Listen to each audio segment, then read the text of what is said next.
예, 우리 말씀 보겠습니다. 에스라 3장 10절에서 13절까지 말씀 볼게요.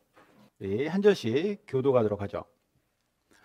건축자가 여호와의 성전의 기초를 놓을 때에 제사장들은 예복을 입고 나팔을 들고 아삽 자손 레위 사람들은 제금을 들고 서서 이스라엘 왕 다윗의 규례대로 여호와를 찬송하되 찬양으로 화답하며 여호와께 감사하여 이르되 주는 지극히 선하심으로 그의 인자하심이 이스라엘에게 영원하시도다 하니 모든 백성이 여호와의 성전 기초가 놓임을 보고 여호와를 찬송하며 큰 소리로 즐거이 부르며 제사장들과 레위 사람들과 나이 많은 족장들은 첫 성전을 보았으므로 이제 이 성전의 기초가 놓임을 보고 대성통곡하였으나 여러 사람은 기쁨으로 크게 함성을 지르니 백성이 크게 외치는 소리가 멀리 들리므로 즐거이 부르는 소리와 통곡하는 소리를 백성들이 분간하지 못하였더라. 아멘.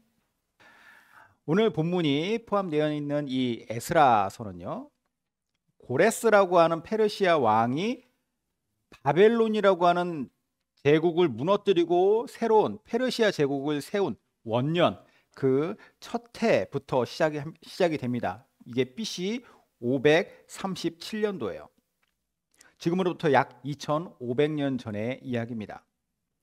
참고로 이 고레스라고 성경에 기록된 왕은 세계사에서 키루스 대왕이라고 알려져 있죠. 키루스를 한자식으로 바꿔 쓰다 보니까 고레스가 된 거예요. 에스라 1장 1절에서 3절까지 한번 보겠습니다. 자, 에스라서가 이렇게 시작해요. 바사왕 고레스 원년에 여호와께서 예레미야의 입을 통하여 하신 말씀을 이루게 하시려고 바사왕 고레스의 마음을 감동시키시매 그가 온 나라에 공포도 하고 조소도 내려 이르되 바사왕 고레스는 말하노니 하늘의 하나님 여호와께서 세상 모든 나라를 내게 주셨고 나에게 명령하사 유다 예루살렘의 성전을 건축하라 하셨나니 이스라엘의 하나님은 참 신이시라. 너희 중에 그의 백성 된 자는 다 유다 예루살렘으로 돌아가서 이스라엘의 하나님 여호와의 성전을 건축하라. 그는 예루살렘에 계신 하나님이시라. 여기서 잠깐 우리가 성경과 세계사에 기록되어 있는 뭐 지명이라든가 나라의 이름이라든가 사람의 이름 등이 좀 비슷한 것 같으면서도 다른 이유를 좀 설명해 드리도록 하겠습니다. 우리가 사용하고 있는 이 성경은요, 베이스가 한자 성경이에요. 중국에서 한자로 출간된 것을 다시 번역해서 한글로 번역했죠. 최초로 이 일을 했던 사람이 중국의 만주에 있는 심양에서 사역하던 스코틀랜드 선교사 존 로스라고 하는 분이었어요. 이 존 로스 선교사가 우리나라 무역상들, 무역을 하는 중국으로 왔다 갔다 하면서 무역상을 하던 사람들을 만나고 그들을 이렇게 돈을 주고 사서 성경 번역을 같이 했죠. 그러는 과정 속에서 그들이 모두가 뭐 이응찬, 서상륜 이런 사람들인데 이 사람들이 예수님을 믿게 되고 신실한 그리스도인들이 됩니다. 자, 그러면서 이제 성경이 번역이 됐어요. 한글로 1882년 누가복음과 요한복음이 처음 번역 출간되었고 이게 이제 142년 전의 이야기입니다. 이후로 여러 수정 과정을 거쳐서 1911년에는 신구약 성경전서가 발간이 돼요. 성경전서입니다. 예. 자, 이게 이제 1911년에 나온 거예요. 이후로 성경은 읽기 쉽게 사람들이 이해하기 쉽도록 계속 다듬어지는 과정을 거칩니다. 그 결과 1938년에는 성경 개역판이 그리고 1952년대에는 성경전서 개역 한글판이 나오는 거예요. 자, 여기 보면은 나오죠. 여기 있는 성경전서 한글 개역 한글판 같은 경우에 1952년부터 약 한 50년 동안 우리나라 모든 교회들이 사용을 했죠. 우리가 어렸을 때 봤던 성경이 다 이거예요.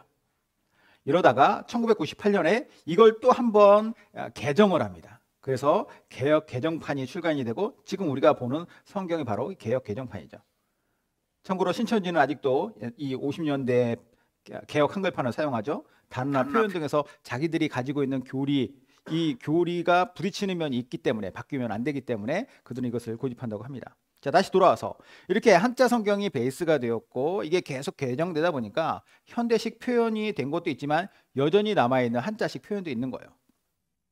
그게 바로 아까 말씀드렸던 고레스, 키로스인데 고레스로, 그렇죠? 페르시아는 바사로. 그래서 아까 바사 왕 고레스라고 하면 페르시아의 왕 키루스예요. 뭐 아시리아를 아수르로, 바벨로니아를 바벨론으로, 뭐 이런 식으로 성경에 한자식으로 표기를 했습니다. 이 밖에도 많아요. 뭐 파라오를 바로로, 그죠? 아테네를 아덴으로, 이런 식으로 성경에 기록되어 있습니다. 제가 왜 이 사실을 굳이 말씀드리냐면 제가 어렸을 때 매우 궁금했어요. 표기하는 걸 보니까 성경에 나오는 이름들이 약간 학교에서 배운 거하고 비슷한 것 같으면서도 이질적인 거예요. 그러다 보니까 세계사 역사 속에 있는 어떤 그 모든 역사의 흐름 안에서 이 성경도 같이 간다라고 느껴진 게 아니라 약간 뭔가 이렇게 전설처럼 성경은 따로 있는 역사처럼 느껴졌다라는 거죠. 그게 아니에요. 세계사적으로 유명한 인물들도 다 성경 안에 나오고, 그리고 이 성경이 그만큼 사실이라는 것을, 진리라는 것을 우리는 더 확실히 알 수 있는 것이죠. 이걸 누구도 가르쳐주지 않았었기 때문에 제가 이 시간을 빌어서 말씀을 드리고자 했던 겁니다. 자, 그럼 다시 에스라 1장 1절로 가보면, 바사왕 고레스 원년에 여호와께서 예레미야의 입을 통하여 하신 말씀을 이루게 하시려고 바사왕 고레스의 마음을 감동시키심에 그가 온 나라에 공포도 하고 소소도 내려 이르되. 자, 고레스 원년, 키루스가 처음 페르시아 제국을 세운 원년에 예레미야의 입을 통해서 어떤 하나님의 말씀을 이루게 하기 위하여서 고레스의 마음을 감동시켰다고 나와요. 그래서 고레스는 전국에, 페르시아 제국 전역에 조서를 내리죠. 공포를 해요. 왕의 명령을 하달한 것입니다. 그 내용이 뭐냐? 2, 3절에 나오는 내용인데, 하나님의 백성들을 다시 유다의 예루살렘으로 돌려보내서 거기에 다시 성전을 짓도록 하는 것이다. 이게 지금 고레스가 내린, 그러니까 우리가 보통 이제 성경 공부할 때 고레스 칙령이라고 얘기하는데, 고레스가 내린 명령입니다. 두 가지 질문이 여기서 생겨요.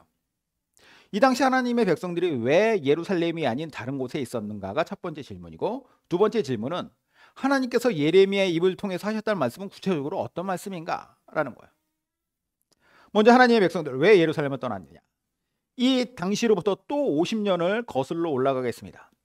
BC 586년에 이스라엘, 정확히 말하면 이스라엘이 둘로 분단되어 있던 시대였기 때문에 남쪽의 유다, 예루살렘을 중심으로 한 남쪽의 유다가 바벨론에 의해서 멸망을 당해요. 사마리아를 수도로 했던 북쪽의 북이스라엘이라고 하는 북쪽은 이미 이전에 한 100년 가까이 전에 아수르에 의해서 멸망을 당했고, 이제 남유다가 멸망을 당한 것입니다. 그림 한번 볼까요? 여기 보면은 위에 있는 북이스라엘 왕국, 이스라엘 왕국이죠. 그리고 밑에는 유다 왕국이라고 되어 있는데, 사마리아와 예루살렘이 각각의 수도였습니다. 북이스라엘은 이미 멸망을 당한 상태였고, 남유다가 이제 BC 586년도에 멸망을 한 거예요. 이 유다를 멸망시켰던 제국이 어디냐? 바벨론이죠. 세계사적으로 보면 정확히 신바벨론이야. 이 바벨론에 의해서 멸망을 당했는데, 이들은 오늘날 이라크의 선조들입니다. 느부갓네살이라고 하는 왕이 유다를 쳐들어와서 유다를 완전히 함락시켰어요. 그리고 유다 사람들을 3차에 걸쳐서 자기네들이 그러니까 자기네들의 바벨론으로 사람들을 끌고 갑니다. 1500km나 되는 그 먼 거리를 사람들을 다 포로로 끌고 가서 노예 삼아요. 특히 마지막 3차로 포로로 끌려갈 때, 3차 포로로 끌려가는 그 시기에는 예루살렘에 있었던 성전, 솔로몬이 지은 솔로몬 성전이죠. 이 성전도 다 박살을 내버립니다. 그리고 유다의 마지막 왕 시드기야라고 하는 왕인데, 이 시드기야의 왕의 두 눈까지 뽑아버리고 그를 끌고 가요. 이 비참한 역사가 이때부터 시작이 되죠. 이렇게 바벨론에 의해서 나라는 멸망당했고, 백성들은 포로로 끌려가서 고통스러운 나날을 보내게 됩니다. 근데 사실 이 일은 우연이 아니었어요.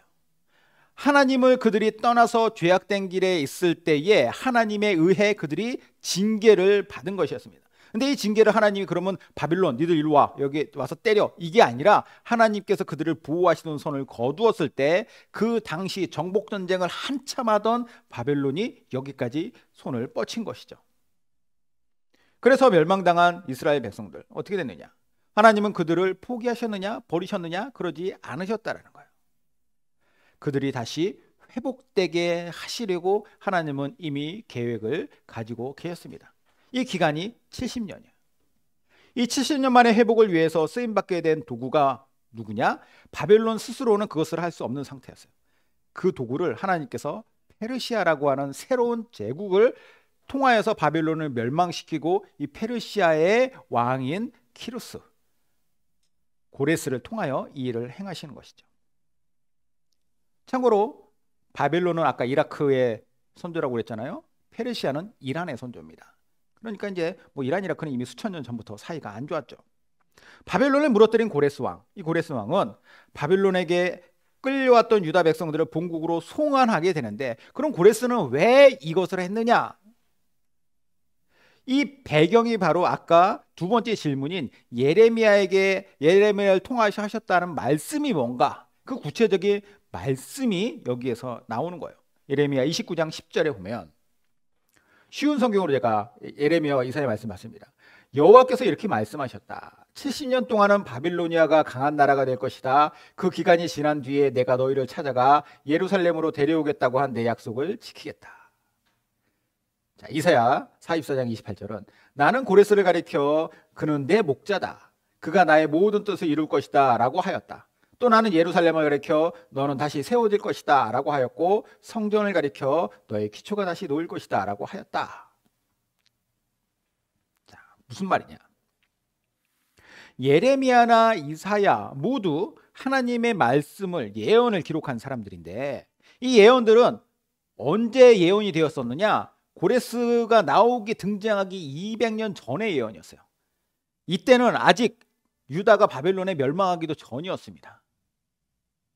이 한참 전에 예레미야나 이사야를 통해서 주셨던 예언은 매우 확실했어요. 뭐냐? 유다가 멸망할 것이다. 그리고 바벨론에 의해서 멸망할 것인데 바벨론도 멸망할 것이다. 그리고 페르시아의 등장과 또 이스라엘을 회복시켜줄 사람이 누구라고 그래요? 고레스라고 하죠. 고레스. 나는 고레스를 가르쳐. 고레스라고 하는 이름도 등장했죠. 70년 만에 돌아올 것이다. 하나님께서 매우 구체적으로 이것들을 다 예언을 남기셨습니다. 그리고 바벨론을 무너뜨린 고레스 왕은 200년 전에 이런 예언에 관해서 전해 들었던 거예요. 그러니까 에스라 1장 1절에 3절에 아까 그렇게도 하나님을 찬양한 것이죠. 고레스는 페르시아 사람, 바사 사람인데 왜 하나님을 찬양하겠습니까? 그 사람이. 이스라엘이 어떤 나라예요? 아주 작은 나라였는데, 그죠? 유다가 이제 멸망해가지고 지금 땅도 없어요. 다 끌려와가지고 노예 생활을 하던 그 사람들이 믿는 신을 왜 고레스가 찬양을 합니까? 왜 찬송을 해요? 왜 그 하나님의 그 예언대로 그가 행동을 합니까? 그가 이 예언의 말씀을 통하여 아까 말씀대로 감동받았기 때문이다. 너무나도 확실한 예언이 있었기에 고레스는 나에게 이 바벨론 제국도 엄청나게 컸지만 페르시아 제국 훨씬 더 크잖아요. 더 강했고, 이 페르시아 제국이라고 하는 이 나라를 세우게 하신 분은 하나님이시구나, 그가 고백을 하고 있는 것입니다. 그래서 그는 이러한 극찬과 함께, 고백과 함께 이스라엘 백성들, 유다 백성들을 예루살렘으로 돌려보내요. 그리고 뭘 하느냐?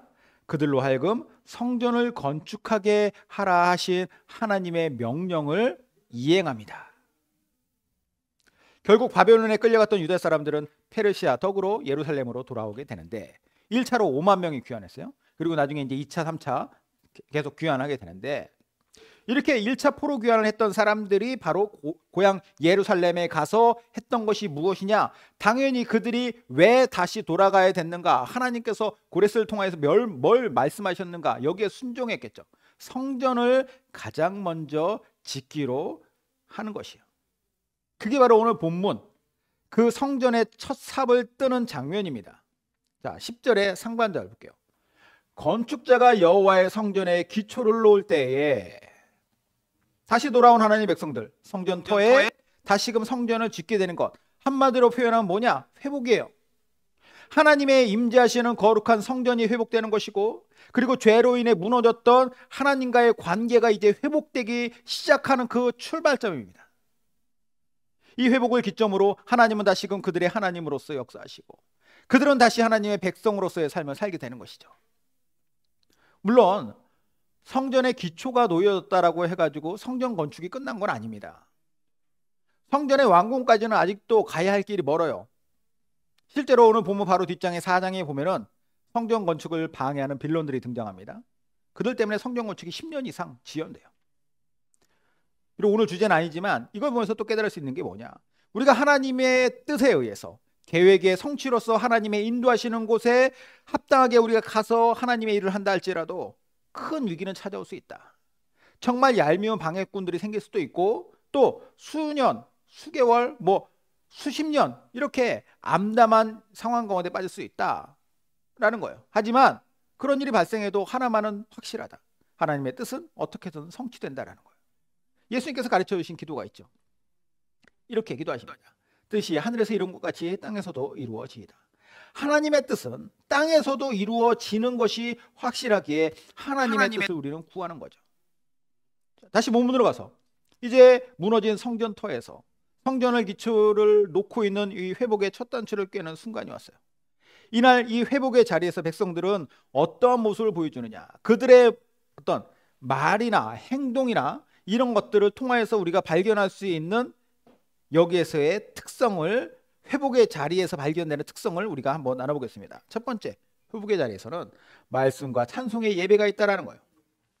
건축자가 여호와의 성전에 기초를 놓을 때에 제사장들은 예복을 입고 나팔을 들고 아삽 자손 레위 사람들은 재금을 들고 서서 이스라엘 왕 다윗의 규례대로 여호와를 찬송하되.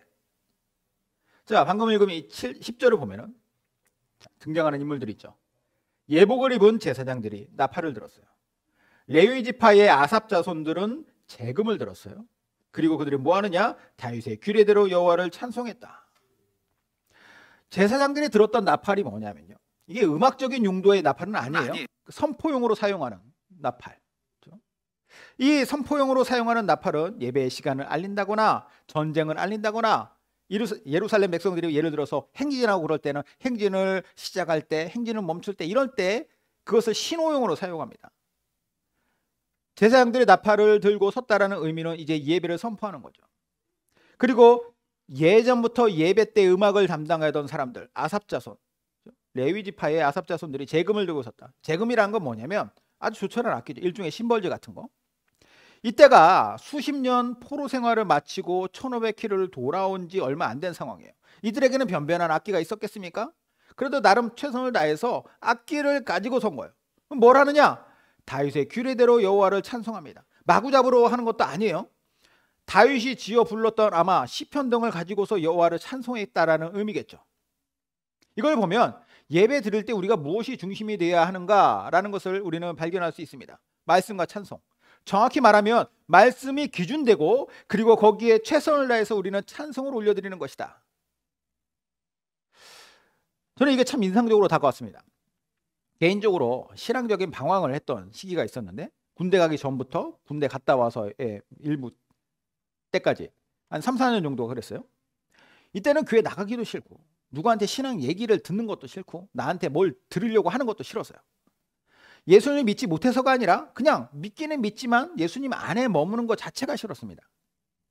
이런 날이 하루 이틀 축적되다 보니까 마치 바벨론에 끌려간 포로처럼 세상의 포로로 살고 있었다라는 거예요.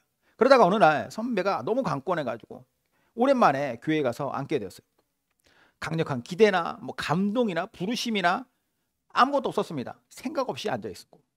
근데 거기에 앉아있을 그날이 제 회복의 날이었어요. 갑자기 목사님의 설교가 들리기 시작을 했고 마음에 와서 박히고 성가대의 찬송이 마음을 진동시키는 거예요. 그날은 저 개인적으로 여호와의 성전의 터에 기초를 다시 놓는 날이 되었습니다. 그 이후로 크게 깨달은 게 있는데 그게 뭐냐? 회복이라는 것은 어디에서 일어나느냐? 말씀과 찬송이 있는 예배 안에서 일어나는구나 라는 거예요. 혹시 우리에게 영적인 회복이 필요하다고 생각하십니까? 아니면 회복이 필요한 사람들이 주변에 있으세요? 그러면 뭐가 있어야 되느냐? 예배가 있어야 돼요. 말씀과 찬송이 있을 때 그 자리에서 하나님의 역사가 일어나는 겁니다. 예배 자리에 억지로라도 나와야 되고 예배 자리에 억지로라도 끌고 와야 되는 거예요. 그때 회복은 하나님께서 하나님의 영으로 역사하시는 거죠. 자, 두 번째, 회복의 자리에서 나타나는 특징입니다. 하나님을 향한 감사와 신앙의 고백이 있었어요. 찬양으로 화답하며 여호와께 감사하여 이르되 주는 지극히 선하심으로 그의 인자하심이 이스라엘에게 영원하시도다 하니 모든 백성이 여호와의 성전 기초가 놓임을 보고 여호와를 찬송하며 큰 소리로 즐거이 부르며. 자, 백성들이 지금 뭐라고 있다라고 얘기하냐면 찬양으로 화답하였다. 찬양으로 화답했다. 화답하다라는 건 응답하다라는 거예요. 응답하다. 무엇에 대한 응답입니까? 하나님께서 우리에게 하실 일에 대한 응답이에요. 하나님께서 우리 가운데 역사하심에 대하여서 거기에 대한 나의 반응이죠. 이 자리를 만들어 주시고 말씀과 찬송으로 예배토록 하신 것에 대한 응답. 이들은요 수십 년을 바벨론에 있었습니다. 바벨론에서 고통 속에 살았어요. 압제 속에 살았잖아요. 하나님께 제대로 예배를 드려본 일이 없었을 거예요. 페르시아 같은 경우에는 뭐 바벨론도 바벨론의 신 마르둑 신을 섬기는 신앙이 있고, 페르시아 같은 경우에 조로아스터교. 그러니까 그들의 그런 신앙적인 그 상황 속에서 그들은 예배를 드려본 적도 없었을 이스라엘 백성들인데, 뭐 특히나 젊은이들 같은 경우에는 더 하죠. 하나님께 예배를 드려본 적도 없어요. 이런 사람들이 지금 하나님 앞에서 뭘 하느냐? 하나님의 행하신 일들로 말미암아 회복의 예배를 드리니까 이게 너무 감격스럽고 기쁘니 여기에 대한 하나님에게 화답하는 것은 감사라는 방식으로 올려드리는 거죠. 우리가 우리 예배에 꼭 빠지지 말아야 될 요소가 있습니다. 감사예요. 우리가 평소에도 뭐 감사를 많이 표현하고 이야기하지만 유독 예배 시간에 더 표현하는 이유는 무엇이냐? 하지 않을 수 없기 때문이다. 하나님이 계획하신, 하나님이 약속하신 그 약속, 구원의 약속대로 성취하셔서 우리를 구원하셨으니, 그 당시 역사로 보면 하나님께서 그 예레미야나 이사야를 통해서 기록하신 약속대로 그들을 다시 돌아오게 하셨으니, 회복되게 하셨으니, 회복의 자리에 지금 서 있으니 감사하지 않을 수 없다. 전에도 말씀드렸지만 이스라엘의 역사라는 것은 곧 영적인 이스라엘 백성인 오늘날의 우리들을 위한 하나님의 샘플입니다. 보여주셨어요. 미리. 이렇게까지 나는 너희들을 사랑한다라는. 이스라엘 백성들이 그게 잘못하고 뭐 때로는 징계도 받지만, 하나님의 뜻은 징계의 목적이 있는 것이 아니라 징계 이후에 회복의 목적이 있어요. 변화의 목적이 있는 것이죠. 지금 우리를 향하여서 놀라운 사랑을 베푸신 하나님을 깨달았을 때 그들은 감사할 수밖에 없는 거죠. 우리 역시 마찬가지예요. 그러므로 오늘날의 뭐 이스라엘에 대해서 우리가 사대주의를 갖는다던가 열등감을 느끼거나 그럴 필요가 없는 거죠. 하나님이 우리를 위하여 그들을 보여주신 것이니. 자, 당시 이스라엘 백성들 하나님을 향한 감사의 화답을 했는데 진심으로 우러나오는 감사. 동시에 또 하나의 반응이 있는데 그게 뭐냐? 신앙의 고백이에요. 그들이 말하죠. 주는 지극히 선하심으로 그의 인자하심이 이스라엘에게 우리에게 영원하시도다. 선하시고 인자하시다. 그것이 영원하다. 이것은 이 표현을 하나님을 향한 신앙 고백으로서 특히 구약 성경에 많이 등장하죠. 주는 선하시고 인자하심이 영원하시도다. 선하다는 말 히브리어로 토부 많이 얘기했었죠. 인자하다는 말 히브리어로 헤세드. 하나님은 토부하시고 헤세드하심이 영원하시다. 토부라는 게 뭐예요? 좋다라는 거예요. 좋다.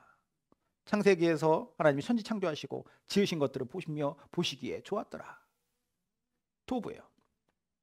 이스라엘 백성들 하나님이 세상을 보시며 만족하시며 너무 좋다라고 하셨던 이 표현을 하나님께서 우리를 좋아하시니 우리 역시 하나님 좋아합니다. 저희도 너무 좋습니다 라고 하는 믿음의 고백을 하는 것이고, 이어진 헤세드는 하나님의 은혜와 사랑을 표현하는 거예요. 신약시대 헬라어로 가면 이게 아가페죠. 하나님의 사랑. 이 세상에 존재하는 모든 사랑의 원형입니다. 그 모든 것을 다 합쳐도 헤세드, 하나님의 이 인자심에 발끝도 못 들어가죠. 하나님의 이 위대한 사랑으로 우리를 사랑하시되 어떻게 사랑하시느냐? 영원히 사랑하신다. 그것을 신앙 고백으로 하는 거예요. 우리를 좋아하시고 그리고 우리를 사랑하시는 하나님의 그 사랑은 영원하십니다. 결코 의심치 않습니다 라고 하는 믿음의 고백이 여기에서 나오는 거예요. 하나님께 감사하는 사람들은 하나님께 신앙 고백을 할 수밖에 없어요. 하나님에 대하여서 느꼈을 때 우리에게서 나오는 반응이 감사와 신앙 고백이죠. 마지막 세 번째, 그 자리에서 뭐가 있었느냐? 슬픔과 기쁨이라고 하는 감정이 여기에서 공존하고 있어요. 12, 13절에 제사장들과 레위 사람들과 나이 많은 족장들은 첫 성전을 보았으므로 이제 이 성전의 기초가 놓임을 보고 대성통곡하였으나, 여러 사람은 기쁨으로 크게 함성을 지르니 백성이 크게 외치는 소리가 멀리 들리므로 즐거이 부르는 소리와 통곡하는 소리를 백성들이 분간하지 못하였더라. 아주 특징적인 두 가지 감정이 여기에 뒤섞여 있어요. 대조되고 있죠. 제사장들, 레위 사람들, 나이 많은 족장들, 그들은 대성통곡을 하는데 이유가 뭐냐? 첫 성전을 보았습니다. 첫 성전은 뭐예요? 이전에 바벨론에 의해서 회파되었던 솔로몬 성전이에요. 젊은 사람들은 성전을 본 적이 없었습니다. 바벨론에서 나고 거기에서 살다가 온 사람들이에요. 그 사람들이 볼 때에는 이제 드디어 우리에게도 성전이 생겼구나라고 하는 생각에 마냥 즐겁고 행복하게만 했어요. 바벨론에게 회파되었던 이 솔로몬 성전, 그 규모나 자재가 어마어마합니다. 이스라엘 역사에서는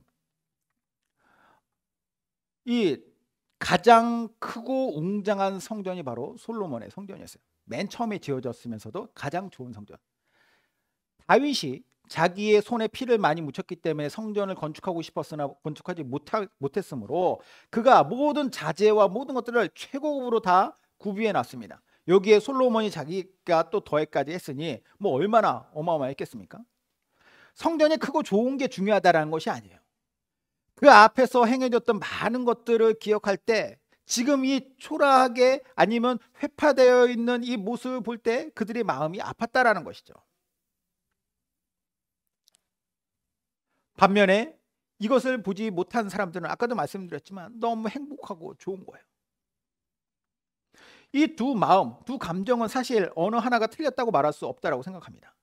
각자 자기 경험에 의한 느낌과 감정이에요. 하나님과의 관계가 회복되는 그 자리에서 어떤 사람은 내가 이런 하나님이신데 이렇게 죄악되게 살았구나 라고 탄식하며 회개하고 슬퍼합니다. 또 어떤 사람은 내가 감히 이 엄청난 하나님의 사랑을 받는다니 너무 행복하구나, 좋구나 라고 즐거워하고 기뻐하는 사람이 있습니다. 이 두 개의 생각이나 감정 중에 뭐가 틀렸습니까? 틀린 거 없어요.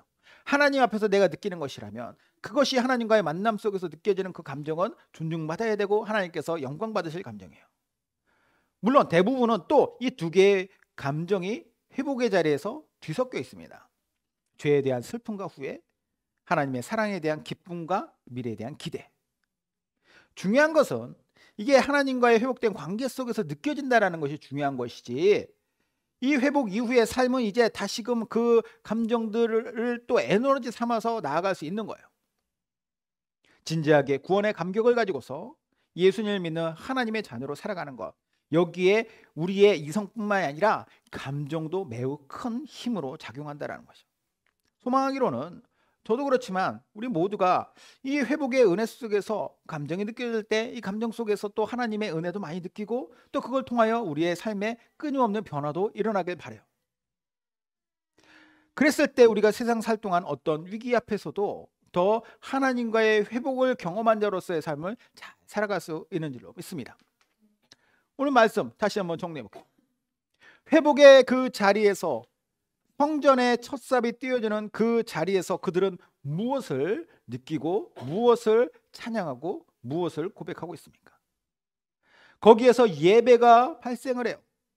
말씀을 중심으로 하나님을 찬송합니다. 동시에 하나님이 어떤 분이신지에 대하여서 분명하게 깨달은 그들이 하나님께 감사와 신앙 고백을 올려드리죠.